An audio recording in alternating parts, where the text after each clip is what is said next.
सोलापूर शहरात मध्यरात्री झालेल्या दमदार पावसामुळे आपण सध्या पाहू शकतो की आपण सध्या सोलापूर धुळे महामार्गावर आहोत आणि या ठिकाणी पाहू शकतो की सोलापूर जवळील तुळजापूर नाका या ठिकाणी मोठ्या प्रमाणावर जो ओढा आहे तो ओव्हरफ्लो झाल्यामुळे या ठिकाणी महामार्गावर पाणी आलेलं आहे। त्यामुळे एकतर्फी वाहतूक सुरू झाल्यामुळे कुठेतरी सोलापूर धुळे महामार्गावरची जी वाहतूक आहे ती अशी विस्कळीत झाल्याचे चित्र आपल्याला या ठिकाणी दिसत आहे।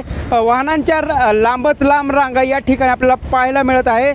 सोलापुरातून तुळजापूरकडे जाणारी जी वाहतूक आहे ती एक पदरीने चालू दिसले आपल्याला या ठिकाणी दिसत आहे। त्यामुळे महानगरावर आपण पाहू शकतो की महामार्गावर जी पाण्याची पातळी आहे ती मोठ्या प्रमाणावर वाढल्यामुळे या ठिकाणी आपण आपल्या दृश्यांच्या माध्यमातून जी या एका बाजूची जी महामार्गाची लाईन आहे ती बंद करण्यात आलेली आहे आणि याच महामार्गावर पाणी आल्यामुळे त्या ठिकाणी एक जो टेम्पो आहे तो अडकल्याचे चित्र आपल्याला पाहायला मिळत आहे। त्यामुळे सोलापूर शहरात मध्यरात्री झालेल्या पावसामुळे मोठ्या प्रमाणावर जे जनजीवन विस्कळीत झाले आपल्याला या ठिकाणी दिसत आहे। त्यामुळे सोलापूर धुळे महामार्गावर सध्या तरी एकेरी वाहतूक सुरू असल्याचं चित्र आपल्याला दिसत आहे।